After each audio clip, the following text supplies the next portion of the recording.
No niin, hyvää huomenta tosiaan kaikille ja kiitos noista kannustavista sanoista, Tapani. Tuossa kun sanot, että periksi antamattomuudella, niin se on se syy, minkä tähän mä laitoin tuohon mun esitteeseenkin. Mä en laittanut mun sloganissa mitään, että Pohjanmaan parhaaksi tai Pohjanmaan puolesta, vaan mä laitoin, että turnauskestävä piste. Siitä syystä, että sitä turnauskestävyyttä todella tarvitaan niin politiikassa, mutta myöskin sen hyvinvointivaltion ylläpitämisessä. Mä oon vähän niin kuin hämmästyneenä katsonut, siis näin pohjalaisena katsoo vähän hämmästyneenä sellaista asiaa, että aika paljon niin kuin murehdithan sitä, että kuinka me nyt selvitään tulevaisuudesta. No mun mielestä ei kannata käyttää aikaa siihen, että mietitään, että kuinka me ja energiaa siihen, vaan käytetään energiaa siihen, että no miten me selvitään, eli että mitkä on ne keinot selvitä.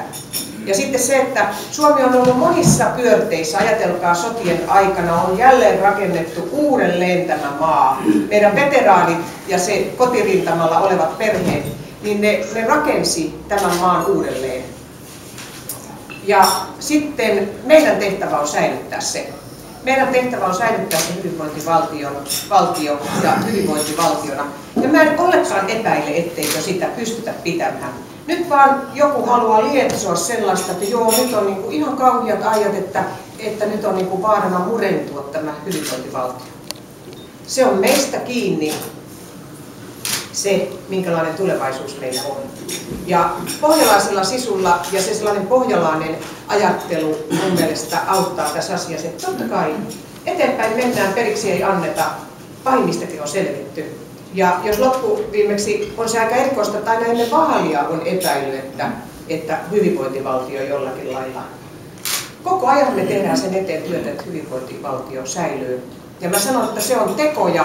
Se on tekoja niin valtakunnan tasolla, kaikilla päättämisen tasoilla, mutta se on tekoja myöskin meidän henkilökohtaisessa elämässä.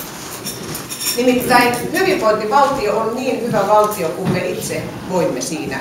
Eli myöskin se, että miten me itse suhtaudumme tähän ja mitä me itse teemme ihan siinä kansalaisyhteiskunnassa ja toinen toisillemme ja miten hyvää huolta me pidämme itsestämme. Nimittäin siitähän se ensin lähtee, että miten hyvää huolta me pidetään itsestämme ja sitten se, että miten me pidämme huolta myös toisista. Jos me annamme oman elämän täysin rapautua, siis mä ymmärrän oikein hyvin sen, että on paljon sellaisia, että ei voi itse ihan vaikuttaa. Jos joku sairaus tulee, niin siihen me ei itse ole voinut vaikuttaa useinkaan. Mutta se, että miten me sitten suhtaudumme siihen, miten me lähdemme taistelemaan sitä vastaan, niin siinä on paljon merkitystä sillä, että mikä oma suhtautuminen niihin asioihin on. Jos meidän suhtautuminen on se, että mitään ei ole tehtävissä, niin se on huono asia. Siitä syystä pitää olla rinnalla sellaisia, varmasti sellaisia elämäntilanteita on, että niin seinänousu on pystynyt. Silloin on tärkeää, että on sellaisia kunnon kavereita, jotka tsemppaa, että kyllä tämä tästä. Nimittäin kyllä meillä jokaisella on sellaisia vaiheita, että tuntuu, että toivo hiipuu, mutta silloin tarvitaan sitä toista ihmistä auttamaan, ymmärtämään, että ei peli ole menetetty. Päättäjillä pitää olla taju tulevaisuudesta.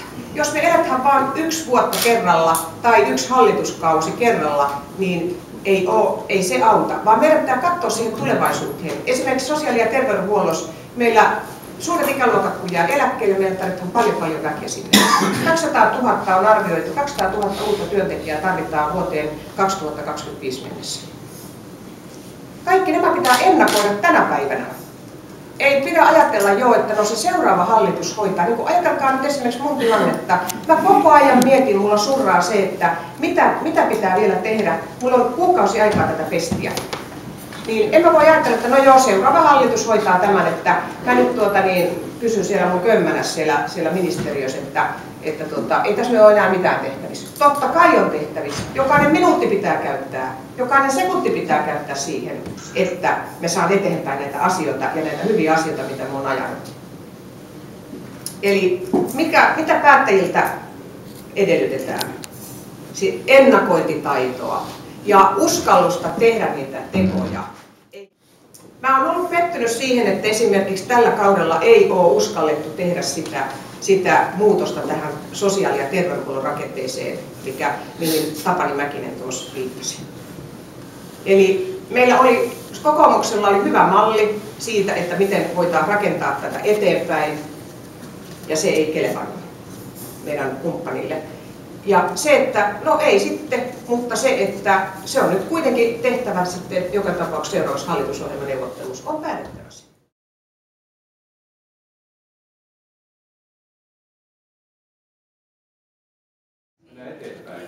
Kiitoksia. Eli me tässä keskusteltiin tästä hyvinvointivaltiosta versus hyvinvointiyhteiskunnasta ja me oltiin sitä mieltä, että nyt pitäisi lakata puhumasta hyvinvointivaltiosta, vaan päivittää nämä käsitteet tälle vuosituhannelle ja puhua hyvinvointiyhteiskunnasta, koska siihen kuuluu sekä kolmannen sektorin toimijat, yritykset ja yksittäiset ihmiset. Ja siihen pitää keskittyä.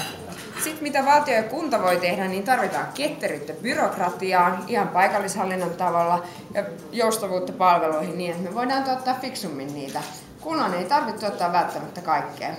Esimerkiksi tämä Vaasan seudulla on aivan mainio esimerkki tästä sähköisestä palvelusetelistä. Ja se kannustaa ihmisiä sit ostaa myös muita palveluita niitä yksityisiltä palveluntuottajilta. Ja sitten mitä Rita puhui näistä huonosti palkatuista aloista, mitä on paljon sosiaali- ja terveyssektorilla. Me ollaan kaikki varmasti sitä mieltä, että joka ikinen sairaanhoitaja ja perushoitaja tarvitsisi enemmän palkkaa. Varmasti ne sen ansaitsee, mutta se ongelma on siinä, että nämä alat ei ole riittävän kilpailtuja. Jos meillä on mahdollisuudet tuottaa ne palvelut fiksusti, niin silloin me pystytään myös parantamaan näiden työntekijöiden siis markkina-arvoa, kyllä, ja laatua. Sitten tämä, mitä henkilötasolla voidaan tehdä, niin vastuuta, vapautta kantaa vastuuta, lisää yhteisöllisyyttä, mutta sitä välittämistä itsestään ja lähimmäisistään, niin sitä me ei kyllä voida ulkoistaa. Sen verran mä lisään tuon, olin Kokkolassa kuuntelemassa semmoista kuin arvokas elämä -seminaari, missä oli Tarja Talveri muistaakseni, onko hän helsinkiläinen kansanedustaja, ja oli puhumassa just tästä hoitajien, palvelukotien ja hoitajien niin kuin jaksamisesta ja sairaanhoidon ongelmista ja sielläkin nimenomaan jaksamista.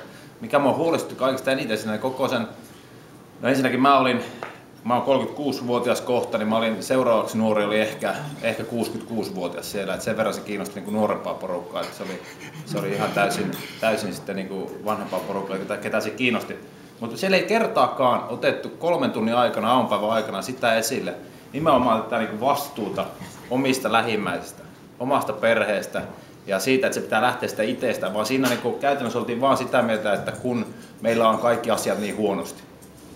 Musta tuntuu, että ei osata nykyaikana katsoa niin kuin siihen peiliin, että mikä se ongelma sieltä peilistä niin kuin tulee.